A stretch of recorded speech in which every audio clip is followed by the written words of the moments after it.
Habló esta mañana la presidenta de México sobre la visita que organizó la Fiscalía General de la República para llevar a decenas de medios de comunicación a Teuchitlán, Jalisco, el rancho abandonado en cuyo predio semanas atrás colectivos y organizaciones de derechos humanos dieron a conocer el hallazgo de restos humanos y lo que describieron como un campo de entrenamiento y exterminio.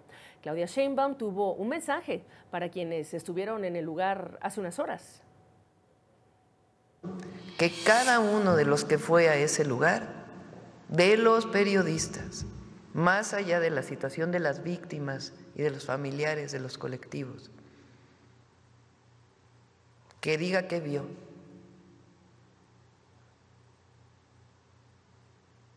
Con responsabilidad.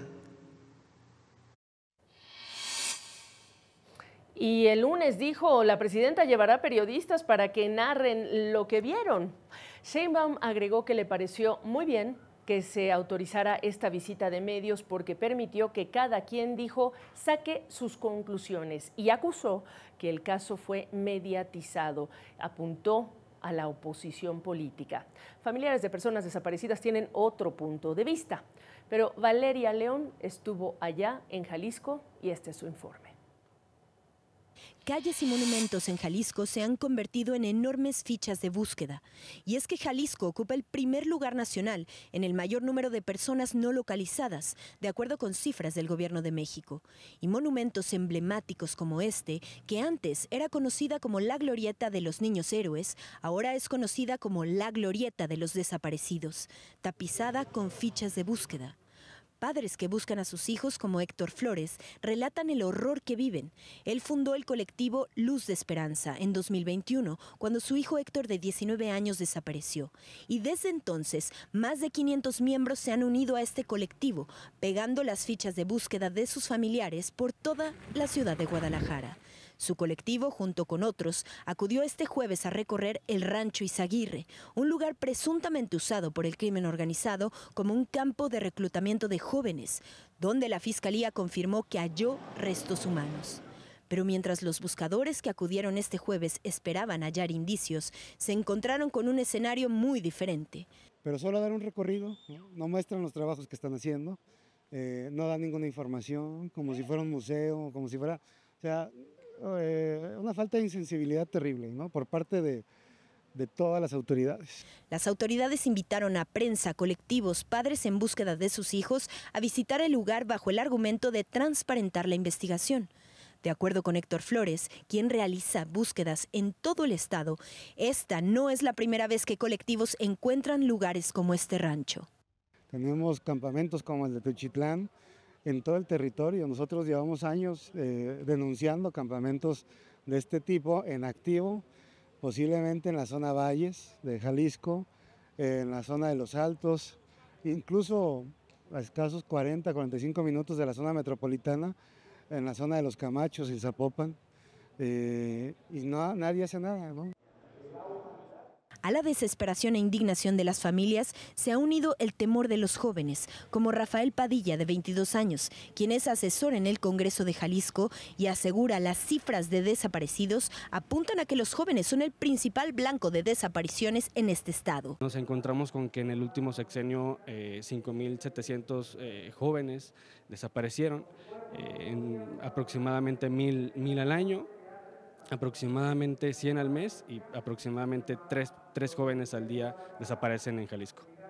Ese fue el hallazgo que encontramos y pues es preocupante, ¿no?, porque se está desapareciendo literalmente el futuro de Jalisco. Padilla asegura que por años han denunciado la existencia de campamentos en activo y en su opinión nadie hace nada. El gobierno de la presidenta Sheinbaum ha anunciado acciones tras descubrirse este campo, por lo que desde el Congreso este joven busca plantear un proyecto para proteger a quienes son víctimas de este delito. Valeria León, CNN, Guadalajara, Jalisco. Bueno, pues le estaba hablando de la visita que se permitió la Fiscalía General de la República de México a decenas de medios de comunicación a este rancho abandonado, en este predio en donde hace días, bueno, pues grupos de buscadores denunciaron el hallazgo de restos humanos, entre otras cosas, una noticia que en su momento, el 5 de marzo, sacudió a todo el país. Y le hablaba también de lo que dijo la presidenta Sheinbaum esta mañana. Entre otras cosas que también dijo la presidenta de México, denunció que se ha construido una historia, dijo, en torno a un campo de exterminio. Dijo que la próxima semana los periodistas, algunos de los que fueron, deberían narrar, dice, lo que vieron.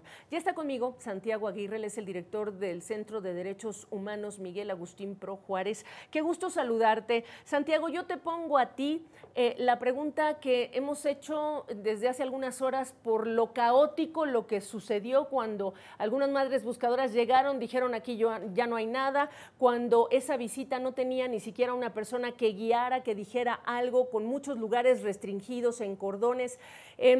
Quiero entender el objetivo de la visita, porque parece que a veces que se sugiere más como atender la incomodidad presidencial por lo que dice la presidenta o acercar a la prensa al lugar, aunque ya se levantaron los artículos que allí se encontraron, pero quizá la más importante, ¿a qué fines sirvió a los familiares de personas desaparecidas?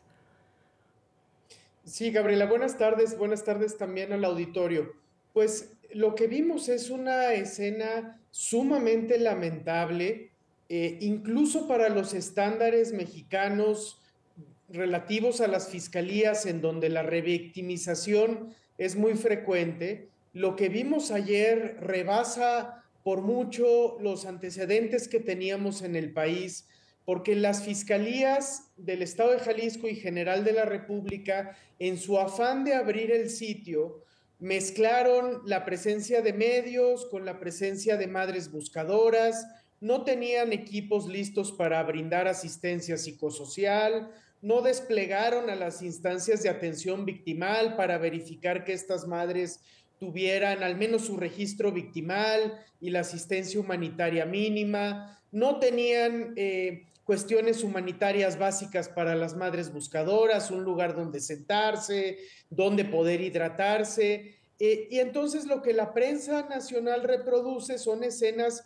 sumamente cruentas de madres que en su angustia de pensar que ahí estuvo su hijo, pues entraron en una situación de mucha zozobra emocional en ese predio. Entonces es un reflejo de unas fiscalías que hace mucho que están rebasadas, que no funcionan y que son capaces de generar estos esquemas de revictimización. ¿A qué fines sirvió la visita? Bueno, pues parecería que la pretensión gubernamental es que de alguna manera, al permitir el ingreso al predio, se corrobore que no habría condiciones para tener grandes infraestructuras de cremación de cuerpos. Hay que recordar, sin embargo, que las técnicas empleadas por los grupos criminales en México para deshacerse de los cuerpos de sus víctimas son sumamente pedestres, casi artesanales, y por tanto la inexistencia de una infraestructura sofisticada pues no termina de probar nada, amén de que una investigación que realmente fuera exhaustiva e independiente, pues no tendría que guiarse por lo que la presidenta declare, sino por la evidencia científica y los testimonios que estuvieran disponibles, ¿no?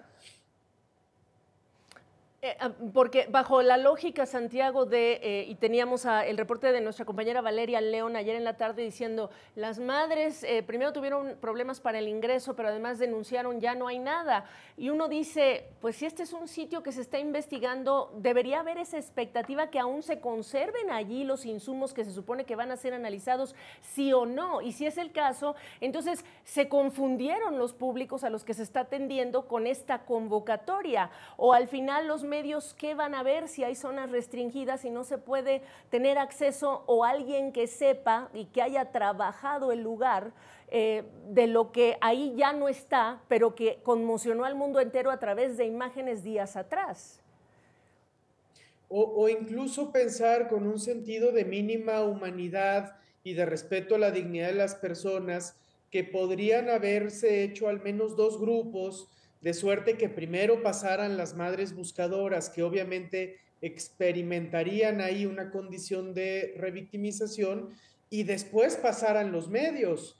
Pero lo que vimos en cuanto a grabar en tiempo real la angustia y zozobra que le generó a las madres acudir a este sitio, me parece que es una cota nueva de inhumanidad en el funcionamiento de las instituciones de procuración de justicia en México, de las fiscalías, que debería ser rechazada por todas las voces en la conversación pública nacional. Santiago, ¿cómo se resuelve el tema de la inhumanidad cuando tenemos muchos ejemplos en donde a quienes se escucha al último, incluso a través de recibirlas o no recibirlas en Palacio Nacional o por otras autoridades, pues es a las madres buscadoras a quienes más duele lo que están haciendo, el tiempo que han tenido que dedicar sin ayuda en muchos casos para seguir buscando a sus seres queridos? ¿Cómo se resuelve en México, en un México que hay más de 100,000 desaparecidos, en donde hay esta falta de justicia? Hay una enorme impunidad todavía, mucho por hacer, digo, no se está tirando a la basura los esfuerzos que se intentan hacer en algunos casos, pero ¿cómo resuelves en un país ese tema de la inhumanidad desde la autoridad? Creo que no hay una respuesta única a esa pregunta. Claramente las instituciones del Estado mexicano llevan ya un tiempo rebasadas por esta problemática. Y por eso importan mucho los mensajes que se dan desde las más altas esferas del poder público. En ese sentido, había sido alentador que la presidenta de la República dijera: la atención a la crisis de desapariciones va a ser prioridad y siempre vamos a respetar la dignidad de las víctimas. Eso se dijo el lunes, pero tan pronto como el jueves, por la negligencia profunda de la Fiscalía de Jalisco, de la Fiscalía General de la República, lo que tenemos es un episodio que diluye por completo la credibilidad en la palabra de la presidenta de la República en cuanto a este compromiso en lo particular. Entonces, si en efecto, a partir de este hallazgo, la atención a las desapariciones va a ser prioritaria, lo primero que tendría que garantizarse es que episodios como el que vimos ayer no se repitan, y eso supone remover y poner atención en las fiscalías. Y tristemente nos encontramos en México en un momento en el que resulta poco posible que eso vaya a ocurrir, porque la opción política en el poder ha centrado su atención más bien en el poder judicial, en los poderes judiciales. Vamos ahora en México a una muy desafortunada elección judicial, y en cambio las fiscalías continúan en su inercia de negligencia sin que nadie las toque, ¿no? Te voy aquí a conminar, a convocar ya para la próxima semana, porque como tú muy bien sabes, y se me acabó el tiempo, Santiago, la próxima semana es importante para analizar no solo lo que fueron las acciones del gobierno federal en relación con el delito de desaparición, sino también estas propuestas de reforma de las cuales estará hablando la presidenta. Así que ojalá tengas el tiempo y nosotros la oportunidad de conversar contigo para conocer tu perspectiva en unos días. Gracias por ahora. Al contrario, siempre con mucho gusto, y gracias y buenas tardes.